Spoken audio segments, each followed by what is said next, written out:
Hello, everybody. My name is Mike Lagerquist. I'm here at Vine Faith in Action in Mankato. Today, we've got the privilege of talking with, well, I'm going to say young artist. I know she talks about how old she is now, but Dana Sikkila is somebody who a lot of people have known in Mankato for a long time. I remember a short time when she was a theater participant up at Mhm. MSU, and when I was working there, so I got to know her when she had blue hair. I think those days may be gone now, but Dana has been very involved in the 410 project. She's been the director there for 8 years. 8 years. Okay, and you've probably also seen some of the public art around town. If you've been up to the Fallenstein Playground, for example, there's some work up there that she is responsible for. So I am going to step aside and let Dana take over. Awesome. Hi, everyone. Thank you for being here today and listening to me. I like to call it rambling, but that's just my life. Yeah, so Mike had asked me or invited me to come in on this Zoom presentation just to kind of talk a little bit about my life and working in the creative field and what that looks like. And then also too, with these conversations, if anyone has like any questions or you're curious about anything in Mankato in relationship to arts and culture, or even like in the state, because I work beyond just Mankato here or Southern Minnesota. I kind of work in different sectors of Minnesota. Yeah, so feel free to ask questions or comments or things like that. Just a little bit of background about me. So I wear a lot of different hats. I think when you're working in the creative field, you almost have to be able to do 10 things at one time on the same day, same hour, in the same minute. But like Mike said, I am the executive director of the 410 Project Community Art Space in downtown Mankato. We've been in existence since 2003. So that's an amazing thing for a city like Mankato to have an organization that's totally volunteer managed, still existing and sustaining in 2021 here, now that we're in 2021. So I'm the executive director down there, and I've been there volunteering and working since 2009, and then kind of just worked up the ranks. I also teach at Mankato-State. So I teach a course in the LEd and art department, teaching art theories and practices through to elementary education majors. So how do we get more hands-on curriculum? How do we bring more creative curriculum into the everyday classrooms, science, history, math, for those young people that need more hands-on approaches to actually retain and to be educated in their younger years. So I teach there. I'm a visual artist, of course. So I have a master's in printmaking, but I work a lot in mixed media and sculptural things and constant experimentation with visual work. And then I do a lot of stuff. I'm an artist consultant as well for organization in the Twin Cities, and I work a lot with our regional arts councils and our state arts board as well. So I work a lot within like funding and governmental issues in relationship to arts in this state. So again, just a lot of things, a lot of hands in the pot, I guess, when it comes to me and my work. But a little bit of background within myself. People always initially assume, they're like, oh, you must have been making art or doing creative stuff since you were like a little kid, which is totally not the case at all. So I grew up in Litchfield, Minnesota, which is kind of by like Wilmer, Hutchinson area, west central of this state. So it's a small town, and I really wasn't exposed to anything arts wise. There wasn't really any public art, there wasn't any programming, and we didn't really have a whole lot of art classes in the school. We had like 2 maybe generic art classes. So it definitely wasn't anything I was exposed to when I was younger, but I did know when I was like in middle school and high school, because that was a very weird time for me, like many high schoolers are, right?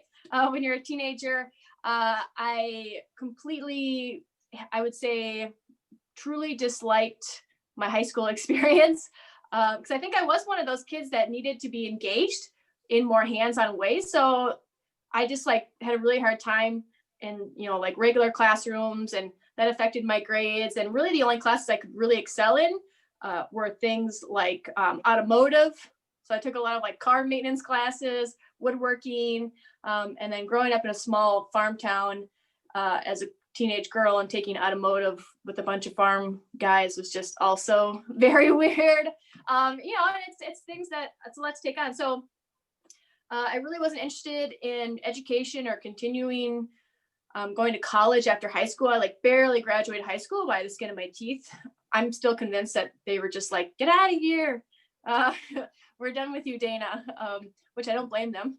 But which is really funny because now I'm an educator and teaching and strengthening our school systems is like a huge passion of mine now. I think it's because of my relationship of when I was younger and my experience of having, I always think like, oh, what if, when I was younger, what if I was around like more creative adults, or there was like galleries like the 410 project in where I come from, how maybe that would have changed my perception of growing up or just who I was as like a young creative person. So that kind of that upbringing really drives what I do right now as an adult in relationship to being here in Mankato.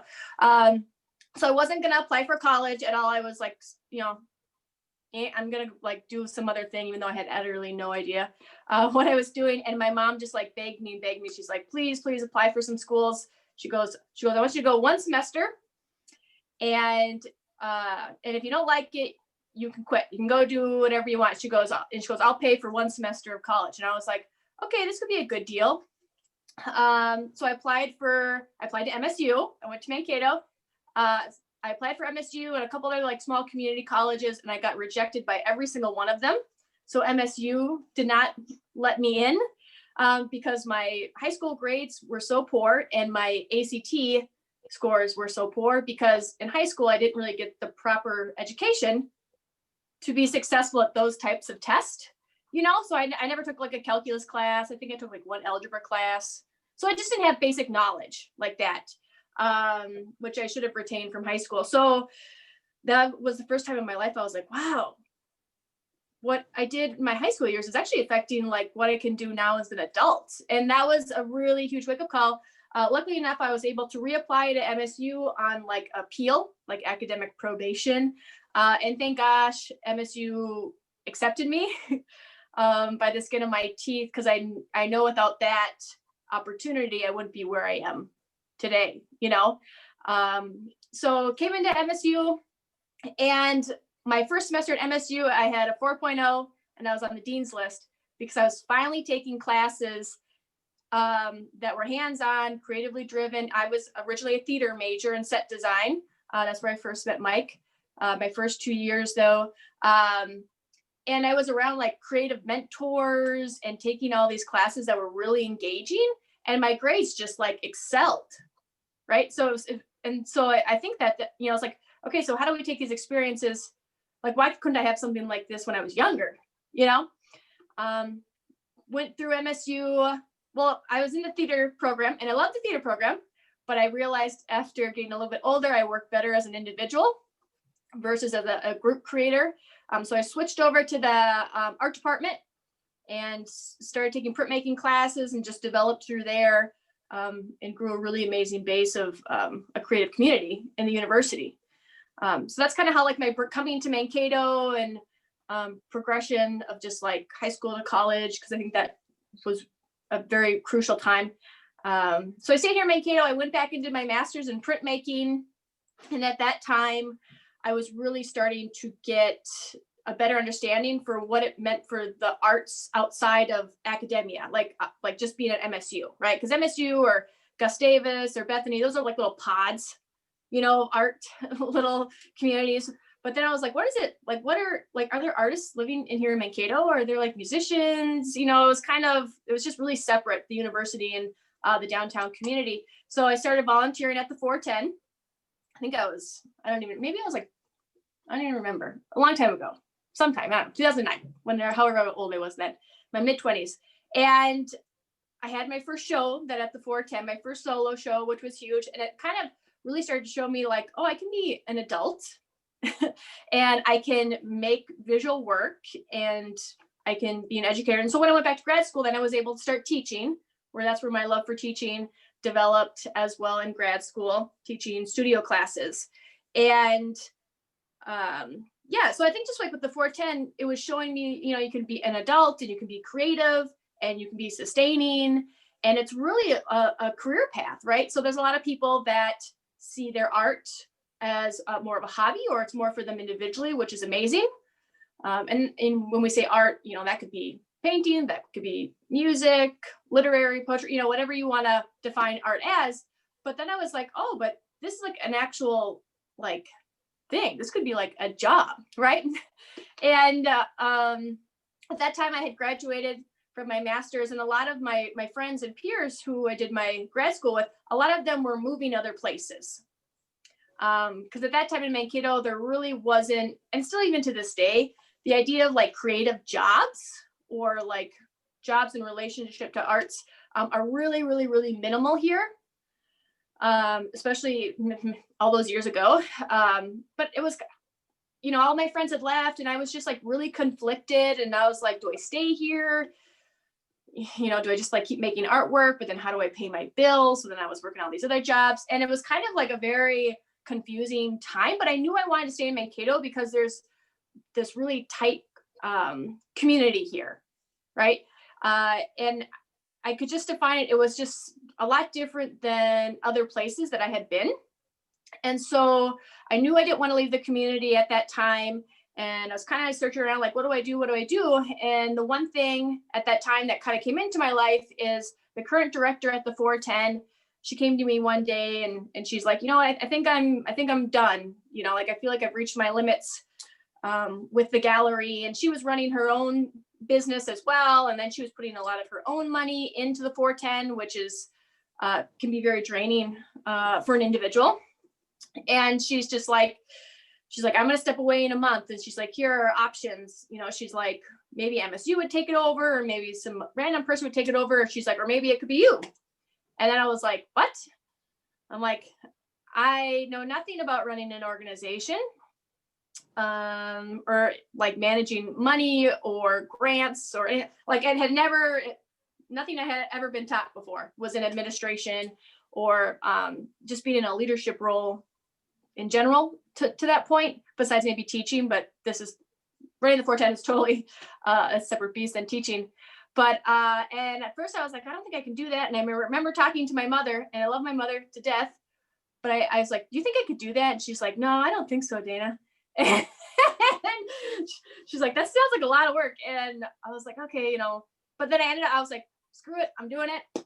And so, when all my friends were leaving, it was just like, okay, I have this like building here. I have this, organization or this studio space. Like, it's not really, at that time when I took it over, we just had like the gallery. There wasn't any programming or anything like that. So it wasn't to where it's the community space that it was. But I was like, okay, so there really isn't any jobs here. Really, basically what I was looking for. So I knew I wanted to stay here. So I pretty much was like, well, I have to create my own job.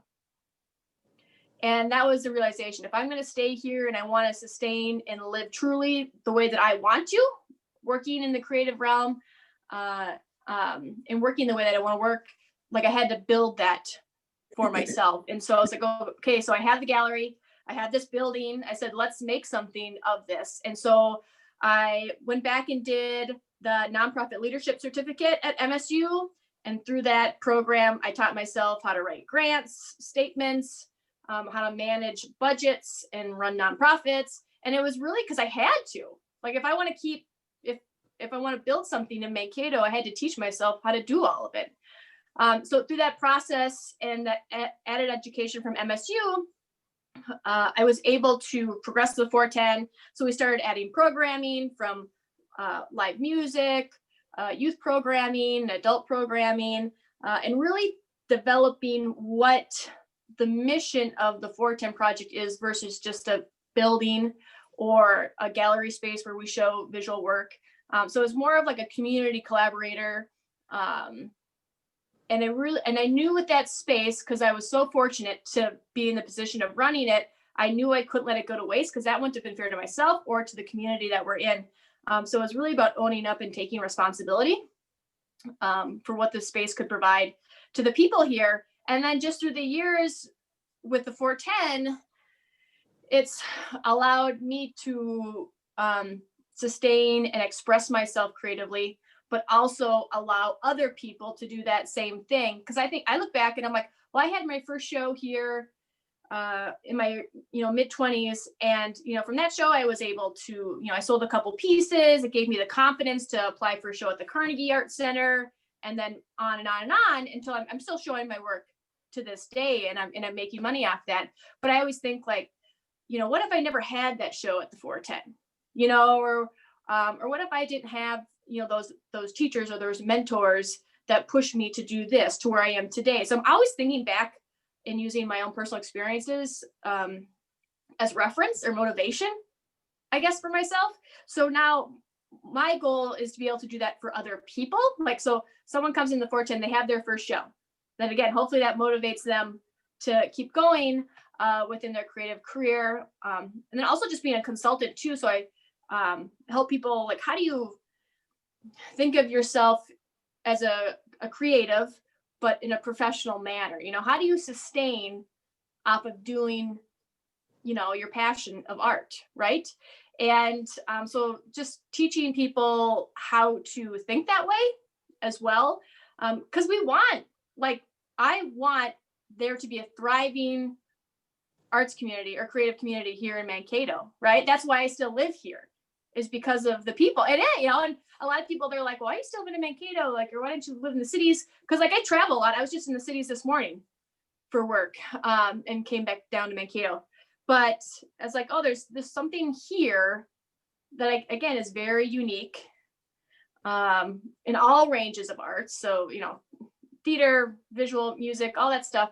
And I said, so we need to keep growing that and sustaining. And so, because we want to keep, especially like, I think the creatives that I would say 25 and up, like not necessarily college kids, and keeping them thriving. So it's really important to me that we keep broadening our idea of what art is and what public art is and what art advocacy is, and educating people just through the things that we do downtown or online or wherever we go. Cause I'll go anywhere. If anyone's got an art idea, I'm like, let's do it.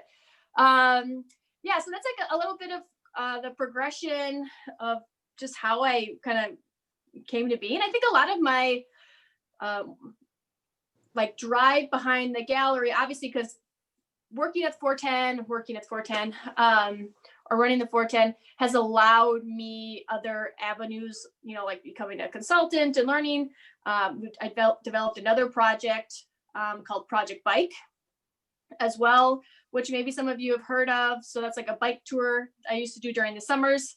And it was turned into these documentaries, but it's advocating for artists all over our state, from rural artists to metro artists.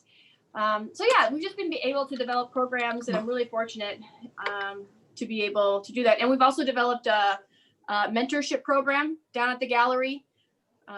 Again, thinking of, how do we provide creative and safe spaces for young people as young as 4 to 5 years old. So those really young kids that have, all those like creative ideas in their heads, and maybe the parent doesn't identify as an artist, and maybe they need more, what's the word? They need more artistic influence for their children, right? And so maybe they're not getting challenged enough creative wise in school or at home. So we developed a program for those kids to come in. They come in once a week, and they progress through certain barriers, like either maybe they want to get better at drawing or photographing or painting.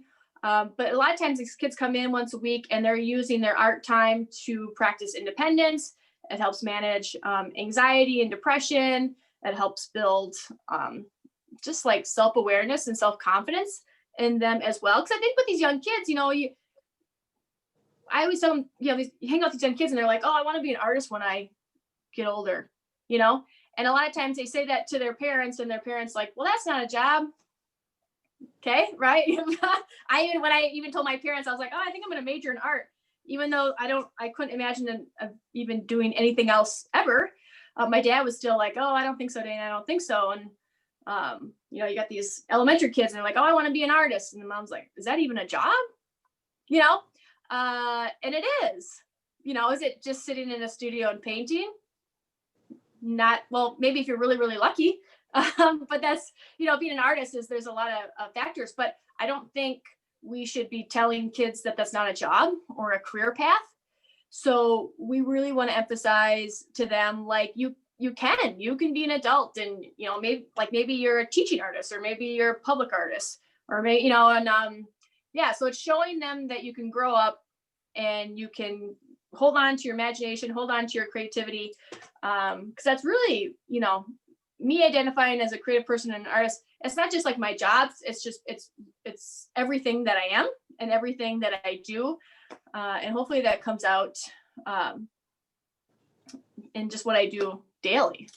But yeah, so that's been really important, our youth programming downtown, again, because like I remember when I was younger, I played some sports and stuff, but there was never anything that like really, I don't know, made me excited, like for after school stuff or summer program. There's a lot of like community ed stuff, and all that stuff is really great, but we don't really have anything in this town for those kids for extra activities too much when it comes to like visual art and stuff. So we really wanted to make a point to provide that type of programming in town here. And we have a lot of kids, they come from, we have Mankato, and then we have all these small neighboring towns. So a lot of those kids from those smaller towns are coming into Mankato to take some of our programming and stuff like that, just because it's not accessible around them. So I'm always thinking about how do we, in these really rural communities where I grew up, how do we get more arts and arts programming in these towns? And so that's kind of my next goal down the line, because I'm a huge goal setter. I have to be if I want to pay my bills. But yeah, so it's like, again, so Mankato really spoiled with arts and culture here. And I think a lot of people don't know that, but we are. So how do we expand what we're doing here so people can live in smaller communities, but still have access to these things with music and visual and public art and stuff like that. And I think Southern Minnesota is doing a great job at doing that. But do I think there's still a lot of work? 100%. Every day, all day. Right, Mike? Exactly. I don't do it as much as you do, but I try to dabble behind the scenes a little bit. Mm-hmm. Well, we need people like that. Right? Yep.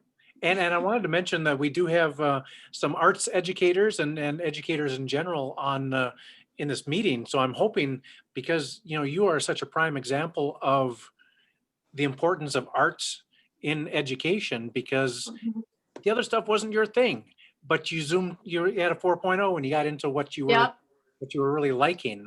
Mm-hmm. So I don't know if folks here want to talk a little bit about arts education. I don't want to cut you off in telling your story, but that seems to be a key thing that's come out so far.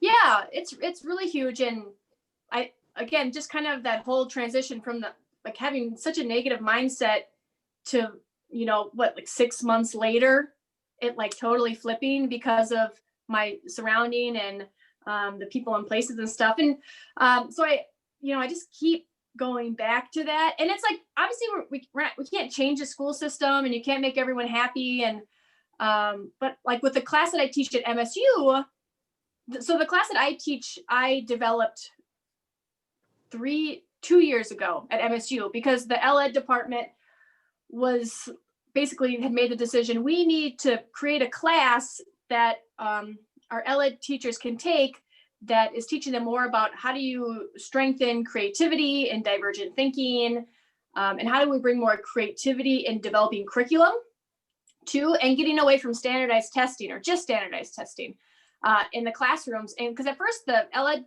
students, they were taking, for like their arts class, they had to take like a painting or drawing, but that doesn't really teach them how do you do visual things with young people, right? And at different ages. So we developed this course for them, and it's teaching them how do you identify when your students or a student needs more hands-on, or maybe those kids that need more movement in the classroom to actually process information and to remember things, right? So how do they first identify that, and then how do they adjust how they present the information to those students, so those students are getting the same exact education as the child next to them that can read a book, remember it, take the test, and they got an A, right? For like the couple weeks or whatnot. Yeah, so it's a course, and I'm really happy that MSU actually came to the conclusion that they needed to develop something that was more emphasized in relationship to art and hands-on making for the LED, because it's funny because you have these like 18, 19, 20-year-olds, and I think these are things I've never even thought about, you know, because I always say the first day I was like, because I think a lot of them are probably like, why do I have to take this class? And then I'm like, okay, so I was like, so did you guys, for example, I always ask them, I said, how many of you took a class in high school, which isn't not very long ago? I said, where you got like a really good grade, you got an A in the class. I said, but like 2 years later now, you don't remember a single thing in the class. And they all raised their hand and they're like, yeah. And I'm like, yeah, because you didn't necessarily retain or learn any of the information. You just were able to get it in your brain for a little bit. You wrote the paper, took the test, and then you just moved on. You got your good grade, and that's all that mattered, right? But again, for a lot of those hands-on learners, or again, learners again that need more movement, or maybe they need more sound, or maybe they need to work more individually or in a group. That's not always the case with those type of students. So again, we need to start adjusting how we present and educate our young people, especially in nowadays times, because kids are so over-censored, right? With technology and having them just sit. And that's the hard thing with distance learning. You know, these kids are sitting at these computers all day, and I couldn't even imagine. And it's like, it scares me because I'm like, are they actually retaining any of this information or not? Yeah, so it's really tricky. So again, with the teachers, it's, yeah, how do you develop those hands-on practices so kids are actually like engaged and having an aesthetic experience in the classroom so they remember it because their senses are heightened, right? Versus just spouting off information, because that's not necessarily teaching either, you know, just here's the book, take the test, you know? Yeah, so that's really great. Does anyone else have any ideas on that or reflections? I'm in teacher mode now. Does anyone else have any ideas? No? But I know that in Mankato, we have a lot of great educators too, and a lot of great art educators, which has been good because we have relationships, and myself personally have great relationships with them. So we're able to kind of collaborate in the schools. I've done some artist residencies in some of the high schools here and even the elementary schools when we were fully in person, which I do totally miss because I miss visiting and people at school. But yeah, we're able to, again, bring those kids in from the schools into the gallery. We've had exhibitions at the gallery that are for like elementary school kids, like what they've made in school, and then they get shown in the gallery. So it's just kind of giving a little bit of support and I guess creative support to the young people in our area, for sure, especially the ones that identify as an artist or they identified as weird or however they want to phrase themselves, right? You know, some of the young kids are like, I'm so weird. And I'm like, what? You're like so normal to me. What are you talking about? Like, you're not weird just because you like to paint or do comic books or something. And I'm like, why does a child have to feel weird or like feel that they're weird because they like to paint or draw or do, you know? I'm like, that should be like people should be telling you you're really smart, right? Yeah.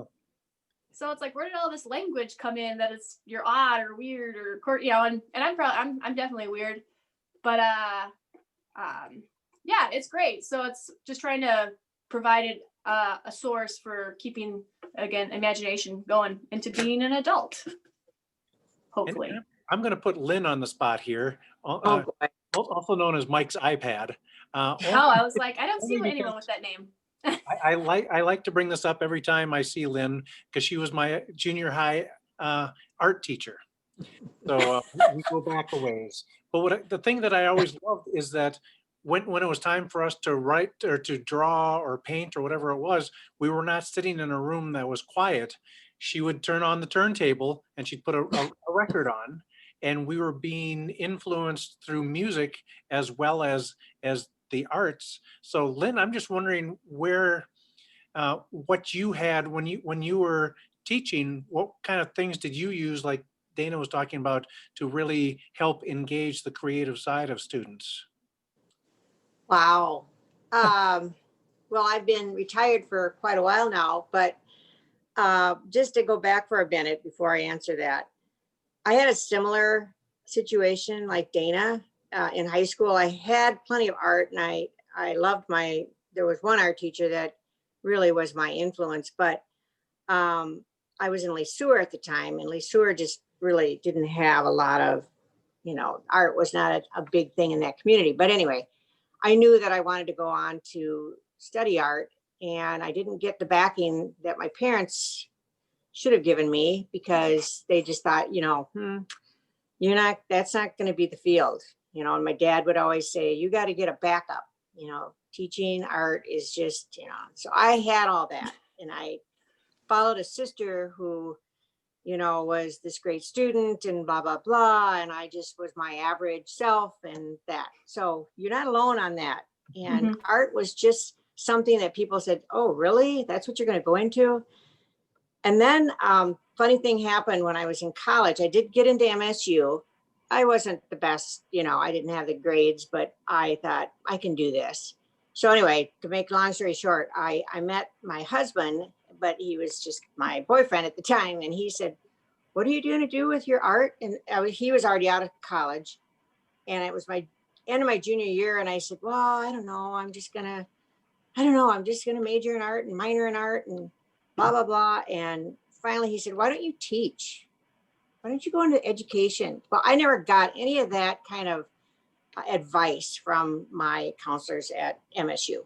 Basically, I was on my own, and no fault of anybody. They just were driving you into the studio or the advertising. I don't know. It was just, that's what I was picking up. So finally, I did take all my education classes in a block and loved it and went on. And here I am, long time later. But to tell you the truth, I loved art so much that I remember when I got hired at the District 77 hired me, I just said, I want to share as much love for the arts as I can with people.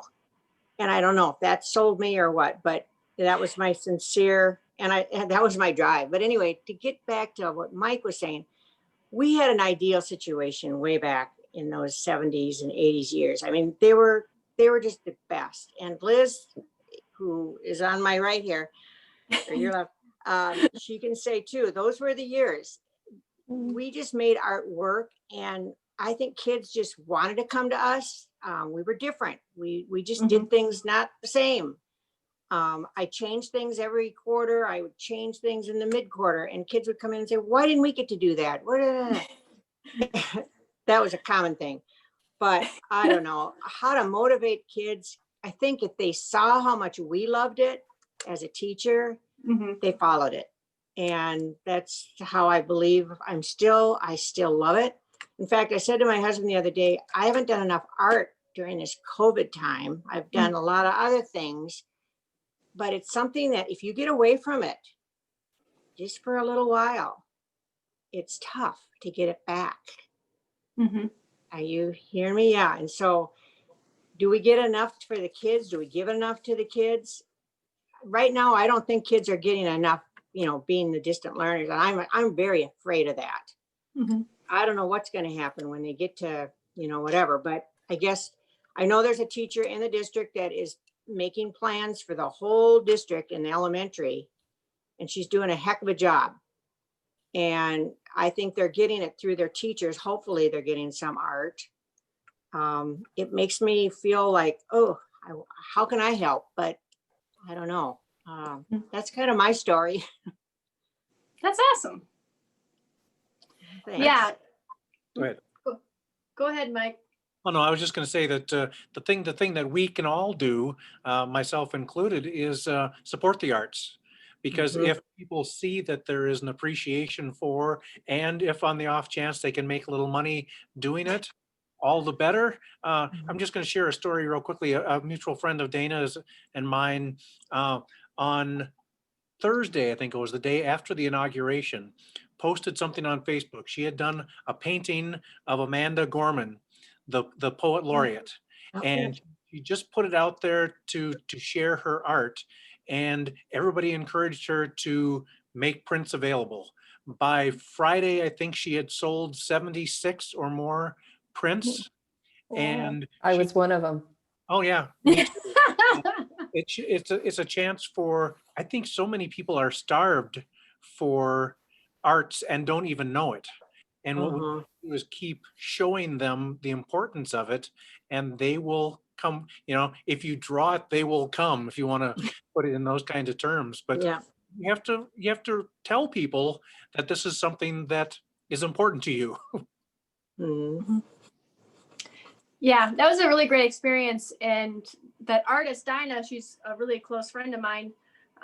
Yeah, so she's able to, she's making all these money from these prints, which was totally unexpected, like in her mind, right? So she's been amazing, and she really supports what we're doing at the gallery. And with the 410, so we're completely volunteer managed, and we run off of completely from donations from the communities. So we're not like affiliated with the city of Mankato or anything like that.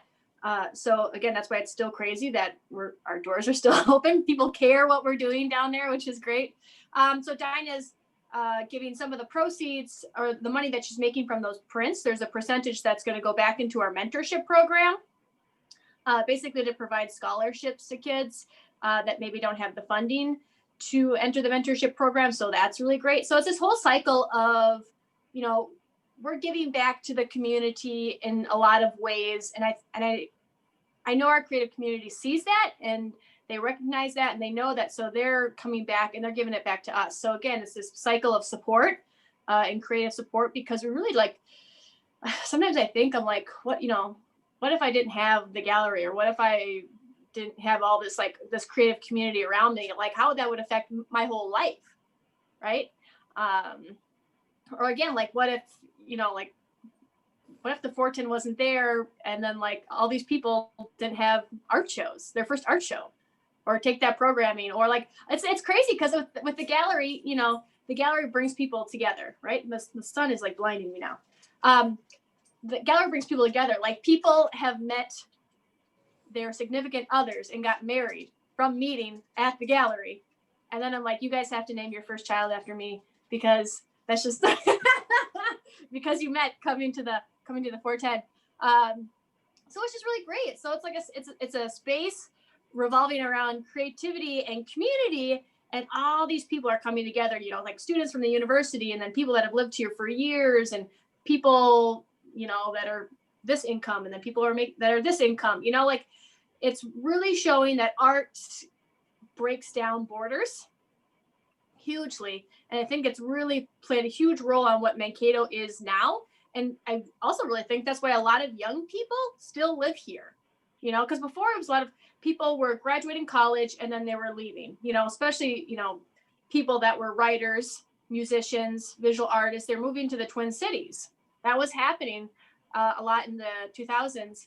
And now people graduate and they want to stay here, because there's a way for them to live and still be do their creative jobs, and that's selling print because there's support, or doing public art and all of that. So it's really great, and I feel really honored to be a part of that.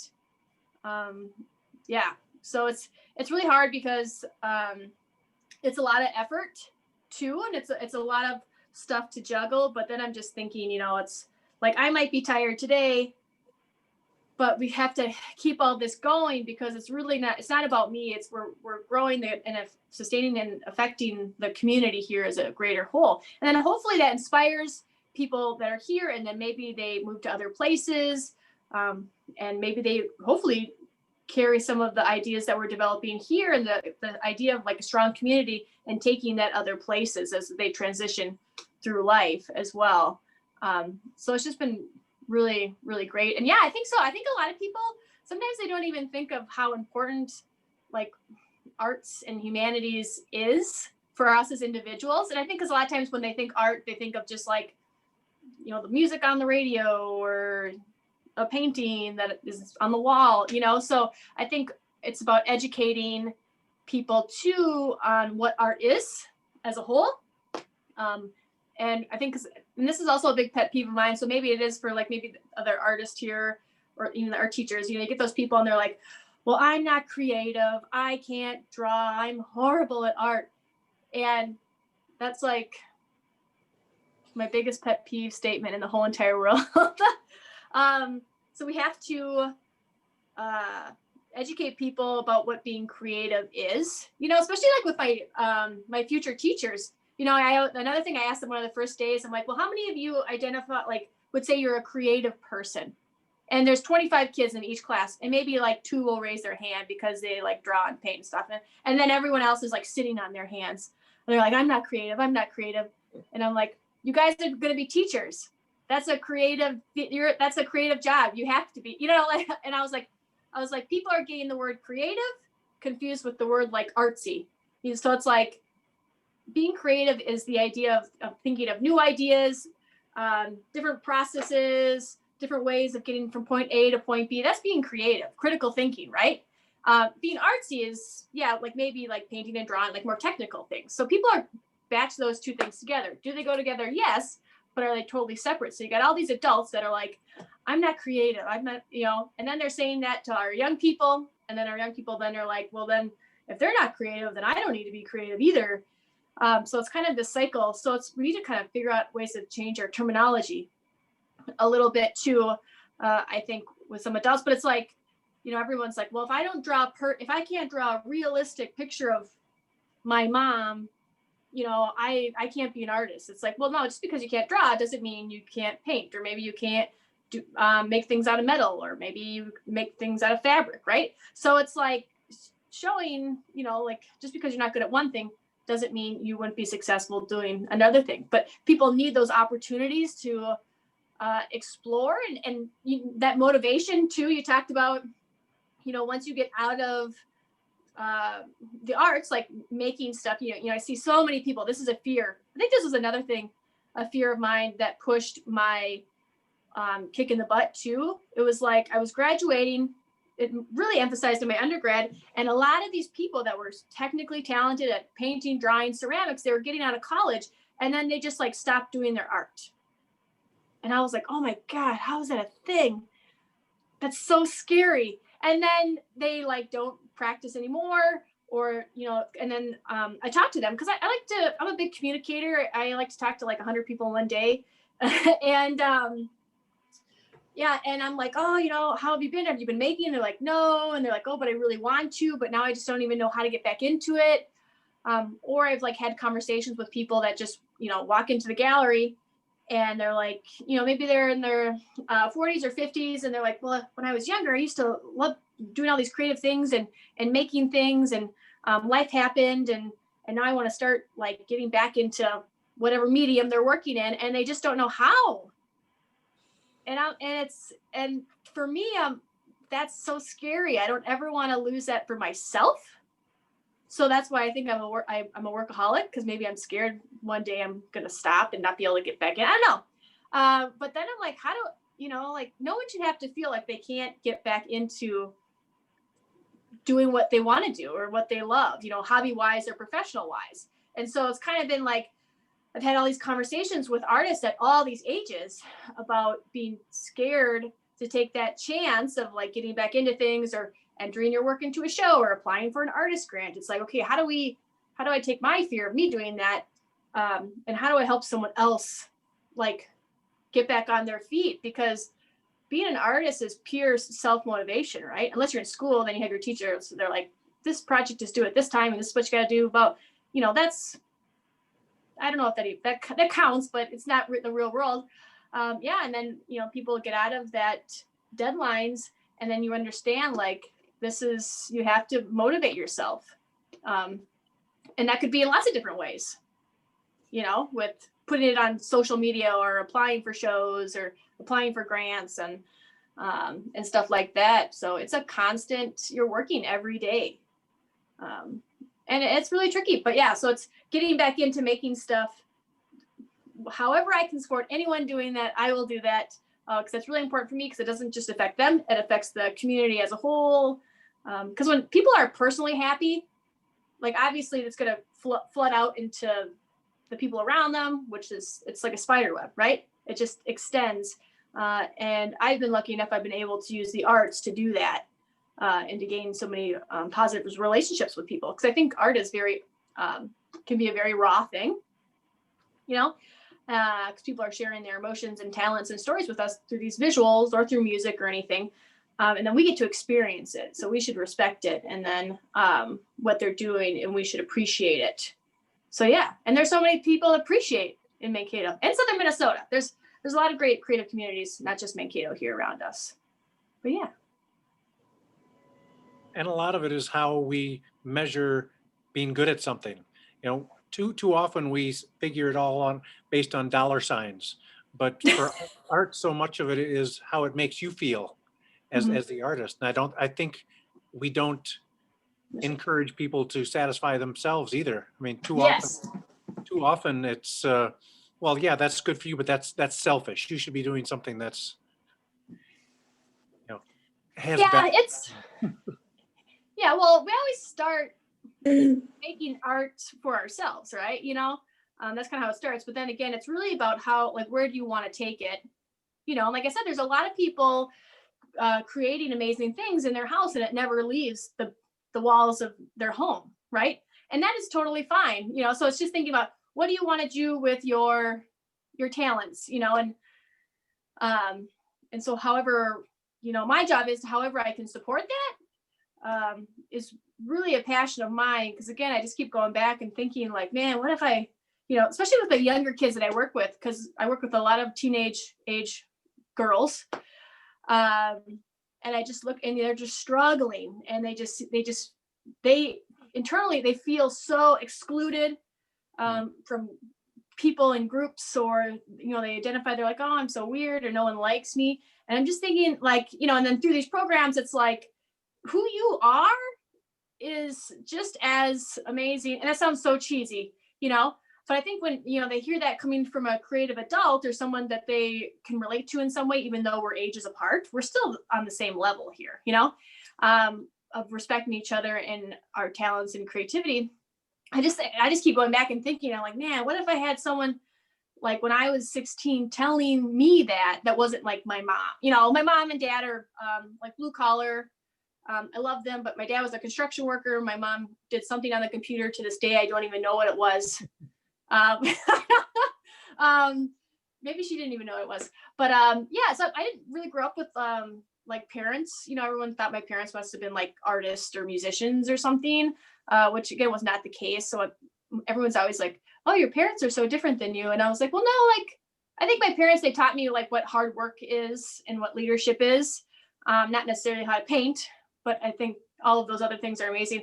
But yeah, so I always think about, man, what if I would have had those creative mentors when I was younger? And so I hear these young girls talking so negatively about themselves, and it's like, okay, what can we do here to make their experience a better, because that again, it affects the way they think about school. It affects their relationships with their family and their parents and their friends, and then their goals too, right? So it's been great. Like a lot of the younger kids that we work with, when they come in with our mentorship program, they come in and maybe they're like 13, 14, and they're just struggling. And again, everyone struggles to a certain level, but some more than others. And through the program, we're able to build their self-confidence as well as their self-motivation.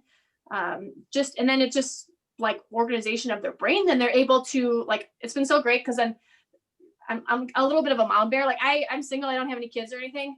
But I get to grow up with all these kids. But then they get to the point where they start enjoying school. So their grades go up. They apply for jobs when they get to be 16 or 17. So I've been references for jobs so many times at Subway and Arby's. I can't even count how many. But I'm like, that's amazing. You went from oh, I can't do anything, to, I think it's building that self-confidence with, being artsy or creative or weird, however you want to define it. That's you can be that way. You can be that type of person and still, be in society and have a job and live your life and live truly who you are, So I think it's building that, making sure they have those ideas in their head, to where they're able to go out and start to become adults and be happy. And yeah, because I just think, man, I was like, what if I would have had more of that when I was younger? But then again, I'm really lucky. Maybe I, like I said, all those not bad experiences, but not being so happy as a younger person, again, has totally shaped me as an adult. So good can come from bad. Do you want to talk at all, Dana, about the project that you had this weekend? Was it called the Banner Project or? Yes, Bring Up Banner Project. So I'm always, when it comes to programming at the gallery space, I develop all the programming. It's really looking at, okay, what's already out there, obviously, like what's being offered in the area, and I don't want to just repeat what's going on somewhere else. And then how can we use art as a bigger tool than just, making a drawing and it goes home and they put it on their bedroom wall, which those are great too. But again, how do we give more of a voice to young people? That's huge. And so we focus a lot on teaching kids how to sew by hand and on the machine, because I think that's just a general form of knowledge everyone should kind of know a little bit about, right?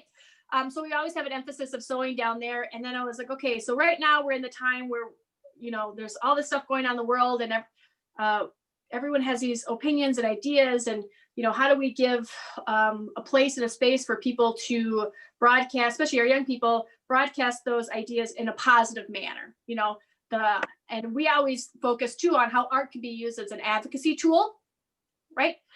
So we created this program called the Bring Up Banner Project, where area youth, well, we're saying kind of like 9 years old to 18, so they got to be a little bit older. They're coming into this space, and we've developed this programming that's about we have all these conversations about what does it mean to be an advocate when you're a teenager, right?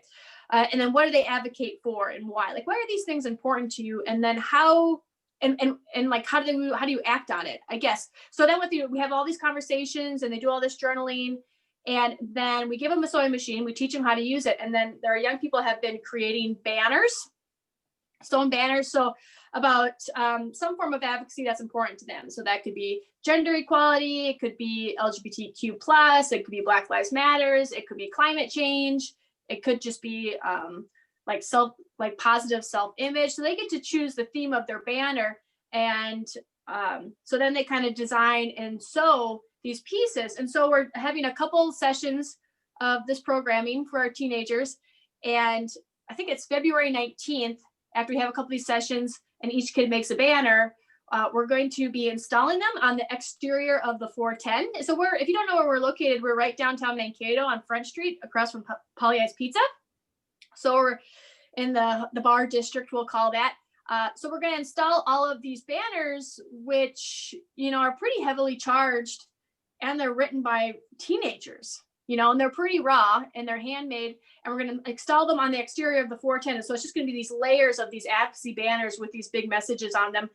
So we're using art and we're creating a public art piece, right? That's designed by the young people in our community, and showcasing that not all forms of public art are happy-go-lucky. Not all forms of public art are bronze statues, things like that. And that young people have the options to raise their voice as well, again, in positive ways versus, everyone being so angry all the time. So that's a program that we just started this last weekend too. And we have our studio, we can only have so many kids in the studio. Every child or teenager or young artist has their own sewing machine and sewing station. So it's all COVID safe. So we've been trying to be obviously really smart with that. So again, that's our latest project is our Bring Up Banner project. Yeah. So kind of, if you're in the downtown area, and it just depends on weather too, we'll probably have the banners up for about a week or so. So try and get down, or if you're on social media on Facebook, follow us on the 410 Facebook and check that out. Cause I think that's going to be a great, and it's really cool. And then these kids, they make something and it's on display, so to them, that's huge, seeing their work and something, because none of them have ever used a sewing machine. So this is something brand new to them that they're learning, and then it's displayed on the street. And so I'm really excited to see their reaction of that project when it's all installed downtown. and hopefully it opens some conversations. You know, I'm sure there'll be some cranky people at us, but that's also our job too. So, you know, that's part of the deal. Can't make everyone happy. Yeah, so that's a really good example of right now what we're focusing our programming on down there is using art as a bigger tool than just a pretty visual. But yeah, it's exciting.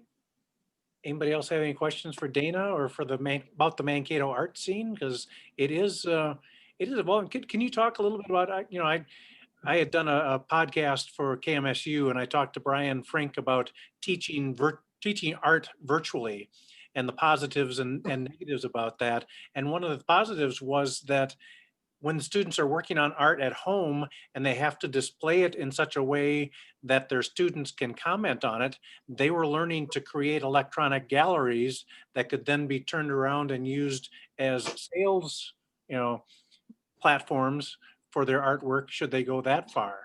Do you see positives coming out of this COVID situation?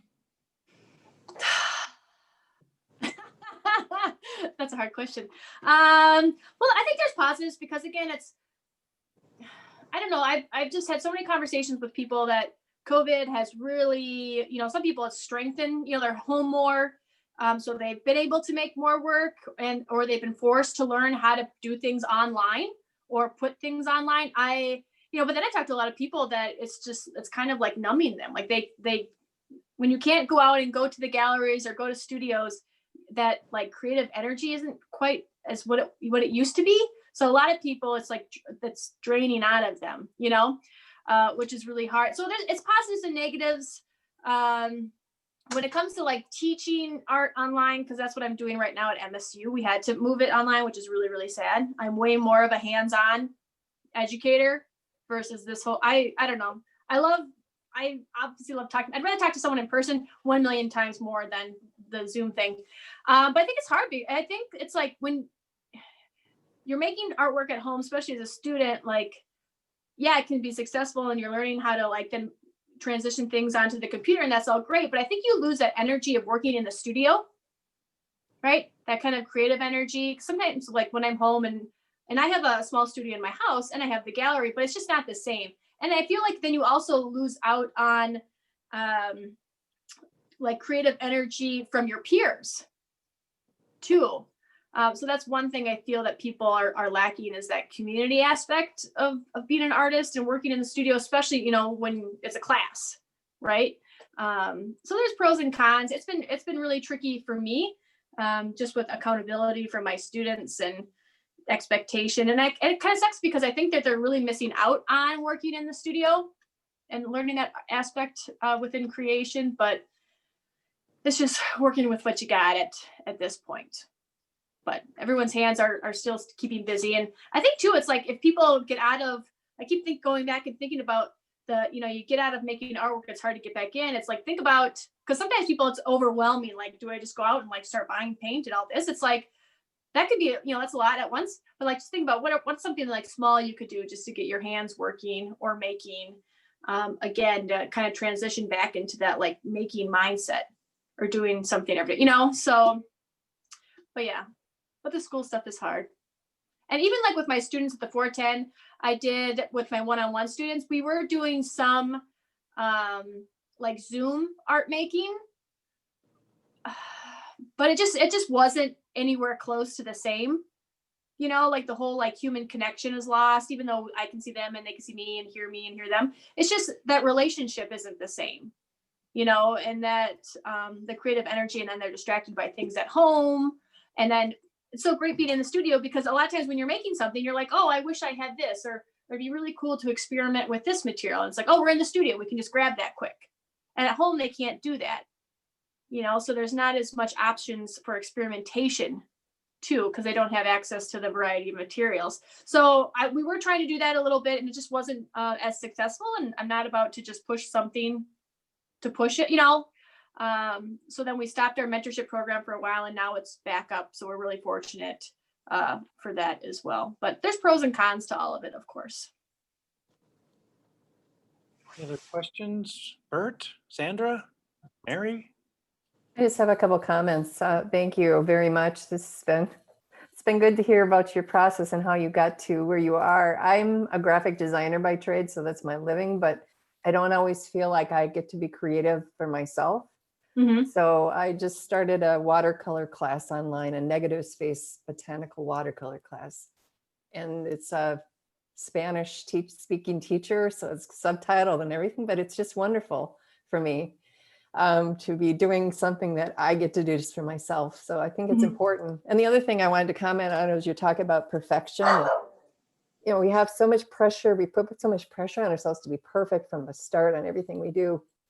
Brian Frank just recently posted a picture of a photo of an art piece that he did a while ago. And he commented about how much he dislikes the piece. And he just really dislikes it. And he's not sure what he's going to do to it. He's not sure what he's going to modify. But I was encouraged by that because I always feel like I see his stuff or someone else's art that I appreciate and it's perfect. And I don't know the process to get there. But I think they did it perfectly the first time they tried. So it's even someone like me who's beginning to draw and paint again, it's reassuring to hear that. Anyway, that's just my comment. Yeah, isn't that crazy? You know, and it's so funny. And like when you look at even just Brian's paintings that are really more like abstract and stuff, like how, like I always tell my students, there's no such thing as like a bad drawing. Like when people are like, oh, I can't draw. And I'm like, what does that even mean? Like, can you physically move a pencil on paper? Yes. Well, then you can draw and you're good at drawing, you know? So it's like, there's so like, and what makes good art, you know, like I said, if you can't like render something perfectly, and I think that stuff starts stemming in our mind as young, you know, it's like a 5-year-old and a 6-year-old. Like I had a student at the 410 that joined our mentorship program because he was 4 and he was going to be going into, or maybe he's 5, and he was going to be going into kindergarten, and he was having really heavy issues with like anger outbursts. And the mom was like, I don't know, like we can't put him into kindergarten and he's having all these outbursts, and she was just really struggling on what to do. And what it was is he was getting so stressed out. So he would go to draw something and he would draw maybe just a couple lines and like a dinosaur or a robot. And he'd draw a couple lines of it and he would just have a panic attack. It was like, oh my God, this isn't perfect. It doesn't look how it's supposed to, or how it looks in the book, or how it looks on the TV screen, you know? And he had such high anxiety on the idea of perfection of what he was drawing. It had to look just like it did on the computer. And I was like, oh my gosh. And he's only 5 years old. And he already is having feelings like this. Isn't that scary? You know? And through the process, and I worked with, you know, I'm still working with him. And I think it's been like 3 years now. I've been working with that family. But through that program and through art, we were able to have a conversation like nothing is permanent. Nothing like what you do, like art is not about perfection too. Things can be fixed. Cause I was like, oh, well, you can just erase it if it's not what you want and redo it. It's like, oh, I don't need to panic right away. You know, I can problem solve this and I can fix things. Or again, I don't have to like it right away. You know, and we have those feelings when we're super young, and then we have these feelings when we're an adult, you know. It's just as an adult, we can say, oh, that's too scary. I'm not going to try it at all. Right. But then I think that leaves a lot of people not, I don't know, taking risks or doing fun things or however you want to phrase it, you know, or like taking the watercolor class. It's like, ooh, this is kind of scary because I've never done this. What if I'm really bad at it? But it's like, you know, it's like, but what does that even mean? You know, what does that even mean? And no artist, musician, writer does something the first time and it's perfect. That's like no one sits down and writes a poem and writes every single word out and then they never change and then it's just perfect. It's done. Oh, I wrote the poem. I didn't have to change anything. No. Like, or someone writes a song and it's perfect the first way through. You know, it's the same for visual art as well. But I think sometimes we don't think like put that perspective on it as well. Yeah. Well, I could add that thanks to Vine, last January, I took a class from Peggy Draheim, and actually Lynn, you helped with that class too. Yep. I took that class for 3 weeks, and I had not done anything with art really since high school. But I thought, what the heck, I'm retired, I'll try it. And that very first day, I left with a drawing that was pretty recognizable with what I did. And then of course COVID hit because we had open art studio, but COVID hit. But learning what I did from Peggy and Lynn has helped me get through COVID, because it's a different outlet for me. I've tried painting, I've tried drawing, I've got watercolor, haven't quite done anything with that yet, but that type of art that I didn't think I could do at all, I'm doing something, and certainly not perfect, but maybe that's the way it's supposed to be. Exactly. What was I just gonna say? I forgot. Oh, dang it. I forgot it. Now my brain is like thinking of all these different things in my head. And then sometimes I don't remember them. No, that's really great. And again, it's about just like being active in it. That's so important, especially on COVID. And it's like, I think too, we don't think about like, oh, when we're painting or drawing, like that can be really therapeutic. For a lot of people, it makes us slow down. It makes us concentrate on one thing. But then it also helps us like relating to other people too, as well as ourselves.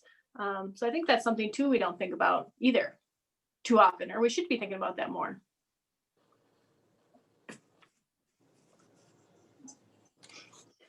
Any other comments? Anybody? Bueller?